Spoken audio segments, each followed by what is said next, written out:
లోకా సమస్తా సుఖినో భవంతు, సర్వే జనా సుఖినో భవంతు.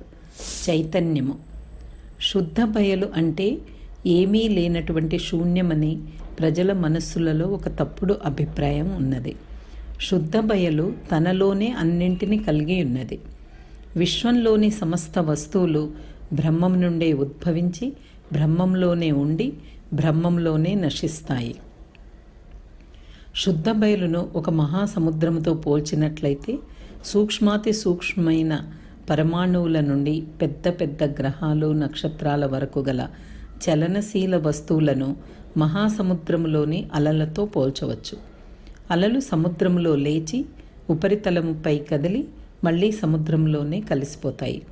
విశ్వంలోనున్న ప్రతి ఒక్కటి సూక్ష్మాతి సూక్ష్మమైన శక్తి కణాల నుండి పెద్ద పెద్ద నక్షత్రాలు, గ్రహాలు, ప్రాణుల వరకు అన్నీ నిశ్చల స్థితి నుండి వచ్చి కొంతకాలం తర్వాత అందులోనే నశించిపోతాయి.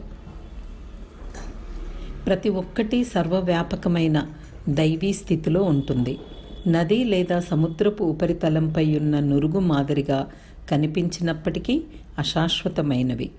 నిశ్చల స్థితి బలమైనదా లేక చలనశీల వస్తువులు బలమైనవా? అన్నిటినీ మోసే నిశ్చల స్థితి బలమైనదై ఉండాలి.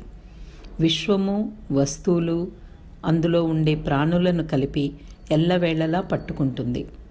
నిశ్చల స్థితి యొక్క స్వయం పీడిత శక్తి చిన్న చిన్న పరమాణువుల నుండి పెద్ద పెద్ద నక్షత్రాలు, గ్రహాల వరకు అన్నిటినీ నిరంతరం పరిభ్రమింప చేస్తుంది. విశ్వము యొక్క ఆదిమ స్థితి అయిన దైవీ స్థితి అన్నింటికన్నా శక్తివంతమైనది. తత్వజ్ఞాని వేదాద్రి మహర్షి.